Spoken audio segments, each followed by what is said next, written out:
Hey everyone, Black Box Engineering here. So, here's a new entry for my new series, Wisdom for a Weary World.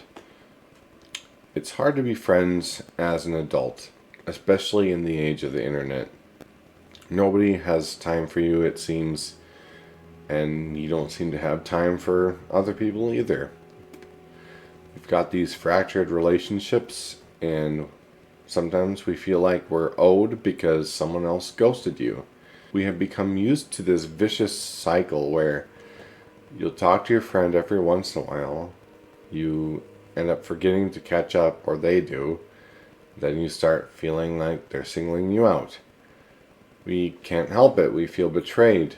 In some ways we are, but are we really free from blame either?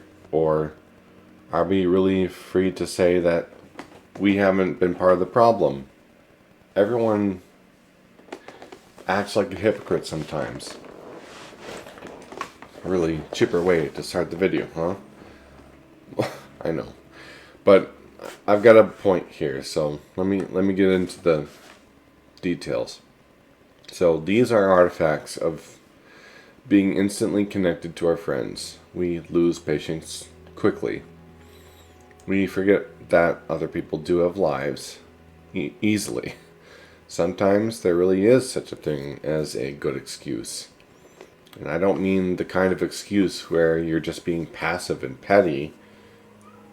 There's actually something in the way where you don't have the time at the moment. The other person may not see it, though.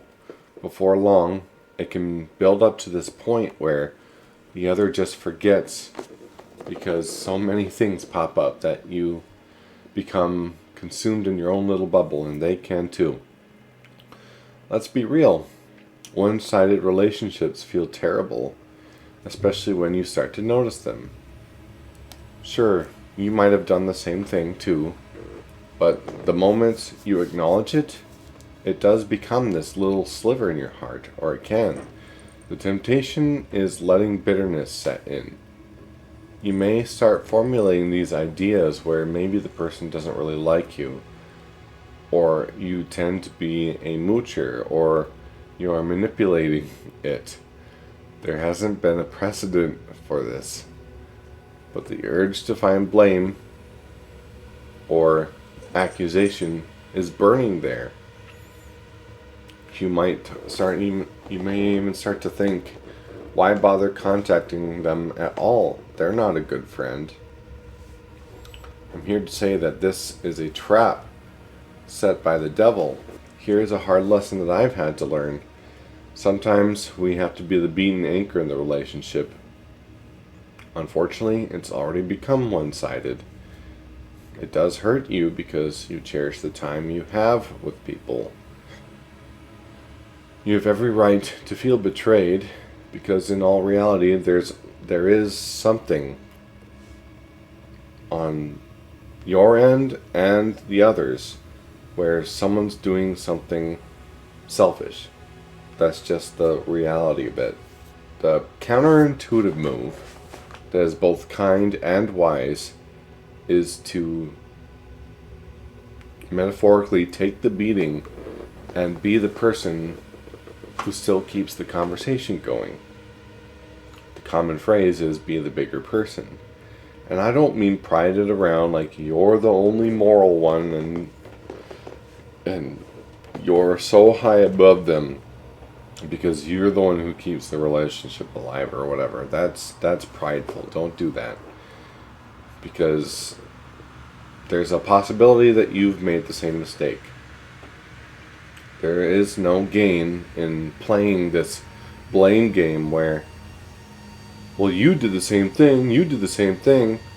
This is a devil's tool to destroy relationships. Oddly enough, if you do start being the anchor more and more, it's possible that the other person notices this, that they haven't talked to you. Then there might be a point where it always ends up being you. You're the one that has to keep it going. Yeah, this is really unfair. And sometimes I do think it's fine to point it out. not for the sake of adversity and not for the sake of causing an argument, because again, they might accuse you of the same thing. But if there is a pattern, sometimes there are true patterns where you might be the only person to keep it going. Sure, you've let time pass, but maybe you try to be more consistent than the other. There's all sorts of situations. This is all depending on situation. I don't mean to contradict myself or anything like that. I just mean there are times where both people are at fault, where they let a long period of time pass and they don't contact each other, or someone actually is consistent in every week or every month or whatever the length is. Someone is trying to keep it up. It all depends on the situation. But anyway, this is where I think in this particular circumstance, if you're the one that actually is trying to keep in touch with people and it's hurting you, I think it's totally fair to point it out. But I guess what you shouldn't do is play this back and forth of a morality, like I'm better than you kind of thing. Rather, you'd have to explain why and show your thinking that, hey, I've noticed that recently, every week or every month, I've been trying to get in touch with you, and I don't understand why you don't do the same. It kind of avoids the confrontation of sounding high and mighty, but rather you're explaining why you feel hurt about something. There's always best ways to say what you feel without overtly like making an enemy out of someone. And here's the thing. Maybe you aren't obligated to maintain this friendship. The other party might have to learn. However, I don't think you should totally disregard the other person if the relationship fades due to circumstances out of your control. You can remain patient and even choose not to follow up, but don't do it out of pettiness. If your life really is as busy as you say it is, and it's possible, I don't disagree that it's not impossible, but I also think that there's times where you could make the effort. There's no way that you're 100% busy 100% of the time, but this is just my 2 cents on this.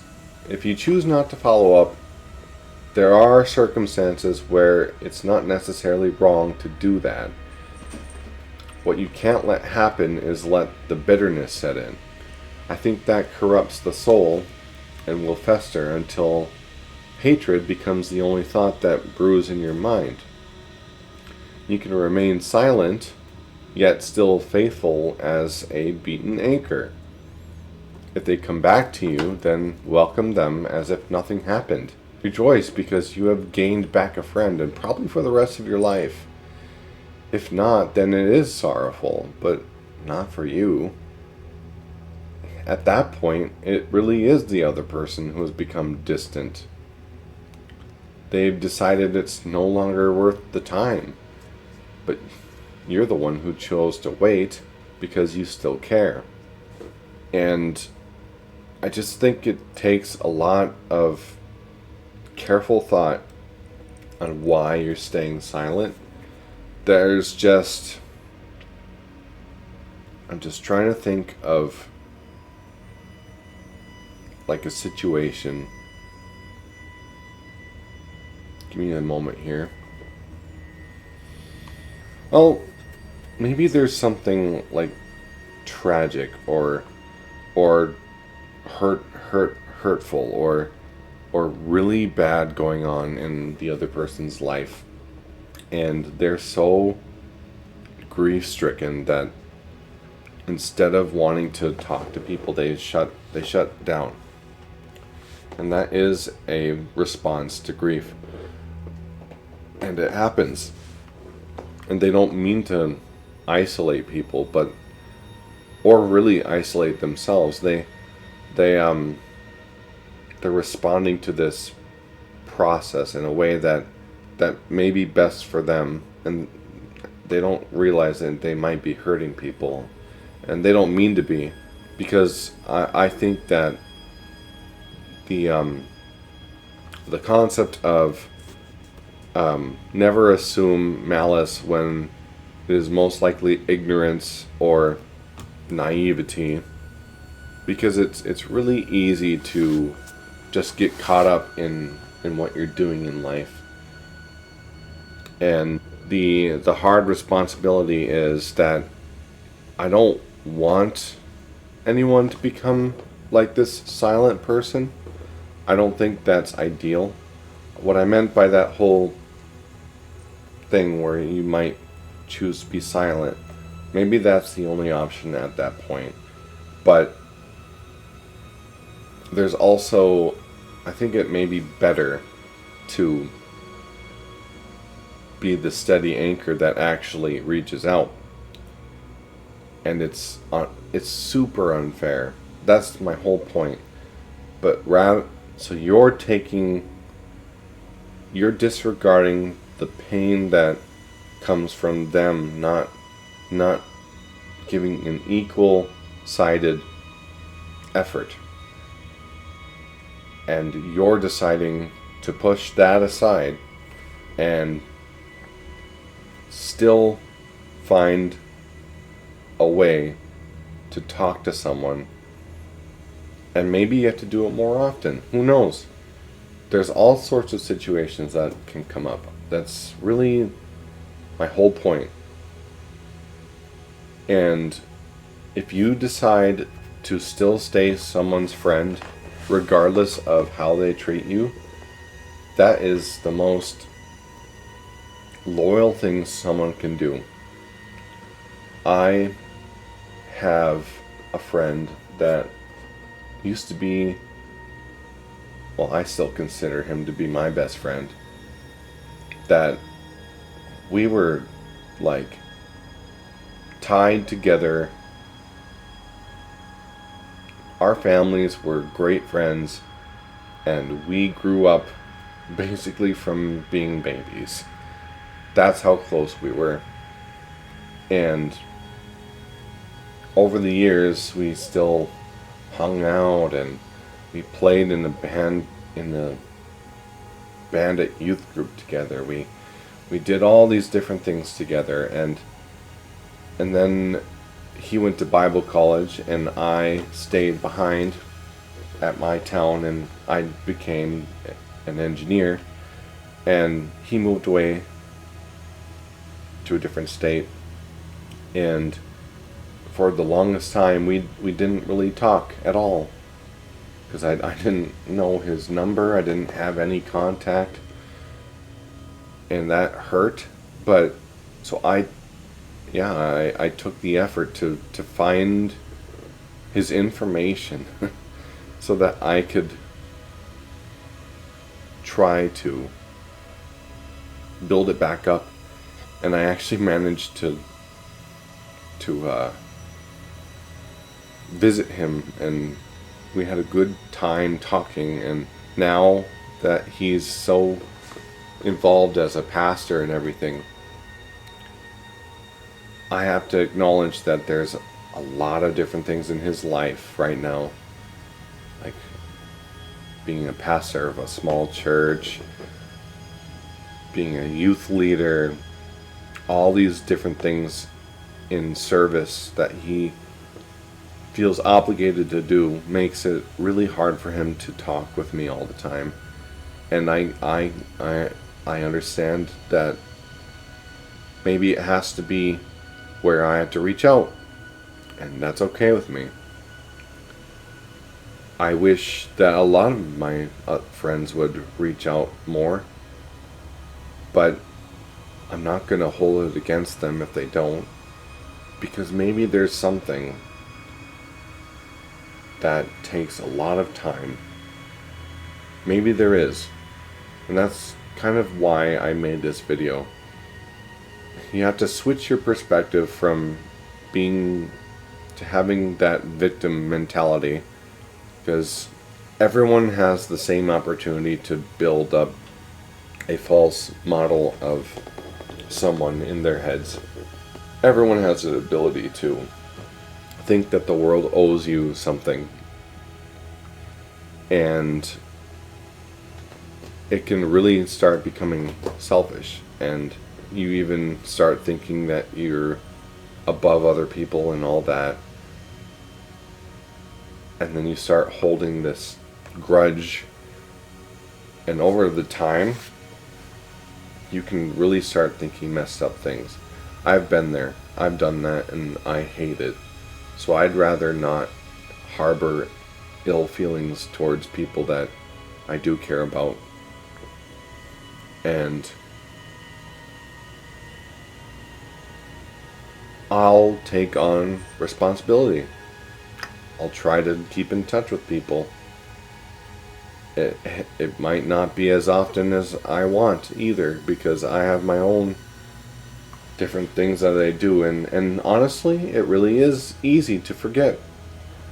It's it's human nature to do that, to forget. And you don't really mean to either. That's the whole thing. It's really easy to forget. And you have to realize that that's possible from the other side too. So anyway, sorry, a little bit convoluted, but it's a lot deeper and messier, because that's just life. Remember, it's take life as it is. Take the world as it is, accept it, not as you would have it, and be the beaten anchor if you have to. I think it's wise and kind and right. Like, comment, subscribe, and remember, think outside the box and stay wise. See ya.